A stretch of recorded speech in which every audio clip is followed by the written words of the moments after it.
I think what's really important here is what the combinations is going to be between the first and the second round because potentially you can have three starters. Three starters right now. And, Howie Roseman has definitely got a board right now that we're following, or at least we're trying to figure out what he's doing. Mel Kiper had some things to say. I'm pretty much been following all the mock drafts, see if what really has been similar since the combine. And we have a lot to talk about. So let's get into it all. We better turn. Because I've seen enough horror movies to know any weirdo wearing a mask is never friendly.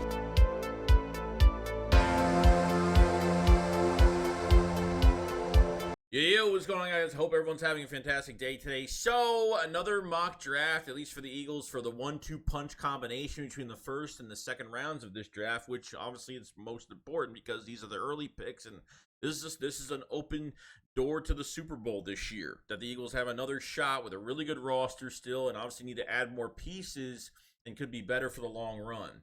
Now, honestly, Mel Kiper had some things to say yesterday, and yes, I understand it's Mel Kiper. I know we don't really trust what he really says. He's been in the industry for a long time covering the NFL draft, but I usually go through all the mock drafts, what happens, obviously, with any type of NFL analyst and what they say about specific things. And Mel Kiper is really not far off than what we really know so far. That Mel Kiper says that, cornerback, he thinks that Eagles going after cornerback in the first round. He thinks that's the expectation what the Eagles want to do. And yes, we talked about Cooper DeJean a million times. We think that's the pick. He's not only an outside corner, but he is a weapon for a defense, a hybrid weapon, which is good for Vic Fangio and will fit in Vic Fangio's system. That's what we kind of been talking about for the last couple weeks, really, last few weeks. Still waiting to see if this is going to be true. Having a really good pro day, could be moving up the draft boards, could be a pick at 22. They might not even move at this point if this is the road they want to take. Okay, but you're even going down the line because you have to look at the cornerback spot right now with Bradbury not moved and nickel spot kind of wide open right now. Isaiah Rodgers coming into the mix. You have you have Tyler Hall at nickel. I mean, the Eagles have signed some, I think, cost-effective corners right now. Maddox coming back. So, Keely Ringo is going to have another offseason, been working his tail off this offseason, and can't wait to see what he's going to look like going into camp. So I think there's a lot of, I'm very optimistic about the cornerback spot going forward because potentially you could be losing Darius Slay, could be losing James Bradbury after this year. Now, last offseason, I thought we were going to lose both of them when Darius Slay almost went to the Ravens, and Bradbury was pretty much, I didn't think he was going to get re-signed at all. Chauncey wasn't signed on a bigger contract at like a 3-year deal for $22 million. It never happened. And then with the money that we were going to spend on another player, we brought Bradbury back. But I think the Eagles want a rebound year for James Bradbury. So you're not going after an outside corner per se. You're going after a weapon that can play on the inside, that can move around the secondary a little bit. And Cooper DeJean has got all the traits, athletic ability, sacrifices himself, jumps in front of routes. I mean, he's, an all-around and at least zone coverage, open field tackling. He's an A+ in that section. Okay, now going to the second round, Mel Kiper thinks it's going to be offensive line, which I'm not really surprised at all. And kind of looking at it, yeah, Cooper Beebe, a name that has been mentioned. He mentioned his name as the number one. Going to the second round for one of the, you have a pick at 50 and 53 as of right now. So I don't think you're in contention to get a J.C. Latham at that pick. I don't think you'll be there for those guys.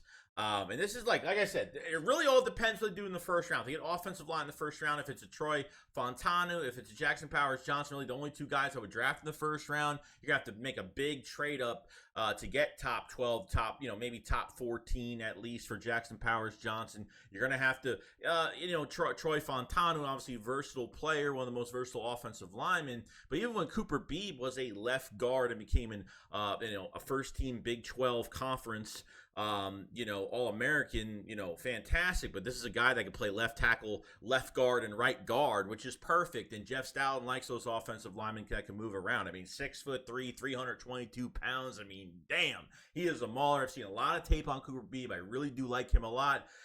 And I think will be a fantastic fit. I don't know if the Eagles feel that much comfortable going into this offseason program with Matt Hennessy and Tyler Steen. The Tyler Steen thing, I don't know what they're going to do, what their plan is. He was a left tackle at Alabama. Is he going to move to right tackle? Are they going to try to cross-train him? Are they going to try to do something like that? Are they more comfortable with him at right guard? If you're going to have him at right guard, you might as well have him at right tackle at this point. I mean, if Jeff Dowling is saying that, Tyler Steen reminds him of, Brandon Brooks, then I guess he will be a pure guard at this point. But you really, you need Lane Johnson's replacement in a couple years. So the depth is really, it's dwindling at tackle right now. And we're not really sure if the Eagles want Jackson Powers Johnson. We're not really sure if the Eagles are looking for the next guard right now. So let's just say they don't want Jackson Powers Johnson and they're looking for that guy that can start at guard right here, right now.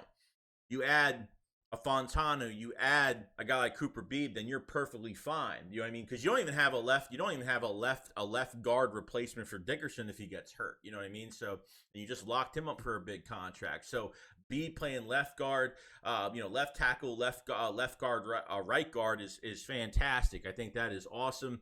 And at this point, I think this is where you have to go. But you have to move up though. You can't sit at 50 and 53 acting like these players are just going to come to you. Now, the rumors from Derek Gunn literally a week or two ago has been that the Eagles are not looking for projects with the first few picks. They're looking for start right now type players. And when I heard that from Derek Gunn, I was actually really happy about it. So it's showing me that they're not playing around. And aggressive as Howie Roseman can be, I think he will be going into this draft, and I think it's really exciting. And I understand that, yes, a lot of Eagle fans do not want offensive line, with the first round pick because it's not the sexy pick, it's not exciting, and I get it. But we are very lucky that this GM really does care about the trenches. A lot of teams out there that just want to get skilled position players, and they will ruin. You will ruin your quarterbacks. You will ruin your quarterbacks. They will not last long in the league. Okay. Despite a Russell Wilson in Seattle where they never really drafted offensive linemen high because, they wanted, Russell had his legs, back in the day. So, but you don't want to end up like another Andrew Luck. You don't want to end up like, Carson Wentz, I would say. I mean, it takes one injury. And sometimes, after that, either front offices are going to handicap their quarterback to do something they're not comfortable with, or, other things could happen. So giving Jalen Hurts the best protection possible is where it's going to be. And Cooper Beebe fits the mold when that. Troy Fontano, Jackson Powers Johnson, J.C. Latham. I mean, you have guys that can play guard. You have guys who can play guard now and move to right tackle in a couple years. There's so many options. I think the second round, for me personally, the second round has a lot of value with a lot of positions, especially offensive line. There's at least three guys in the second round that you're definitely going to try to target here. And Cooper Beebe, for me, would be at the top of the list. And that's only if you're not looking for a Lane Johnson replacement right now. If you want to get the Lane Johnson replacement, you want a guy playing guard and then get the Lane Johnson replacement in a couple years, you can kick him out the right tackle. You get the J.C. Latham pick. Okay, so it's a lot. There's so many different combinations because those 2 second-round picks have so much value. It's hard for me to say, man, I don't even think the Eagles should even trade back one of those second-round picks in the third round. They should get three starters, man. You got a big chance here. Depending if you want to go wide receiver or something like that, you need to trade that 53 pick back into the third round if that's what you want to do to get a receiver, because the receivers can go well into the third round if you need a number 3 and that's what you're targeting, then I'm perfectly fine with that. But if you're going to get safeties are valued in the second round, offensive line valued in the second round, there's prospects here. And it's up to Howie Roseman to move up, just get this thing going and just be aggressive in this draft. So that's all I got to say. That was from Mel Kiper today, and I agree with it. Let's make this the Cooper draft. Might as well, right? Let's make this Cooper draft. We'll draft Cooper DeSheen. We'll get Cooper Beebe. We'll have the Cooper draft that we'll always remember, But we'll see what happens. Let me know what you guys think, obviously, about offensive linemen, first round, second round, what the first round to the second round combinations could be and what they could be looking for. Really, since the combine, it's mostly been corner in the first round or offensive line. That's where it's been.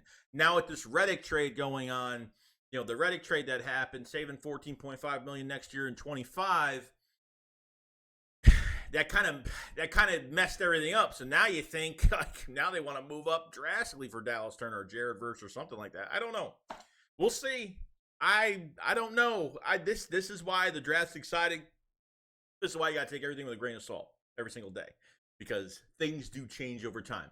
Players that you expect to be drafted early always end up in the Eagles' lap, or they have to move up one spot or something like that. Because I'm telling you right now, there's going to be a guy that they really want. I mean, we're gonna figure it out real soon, within a couple weeks. Not even that.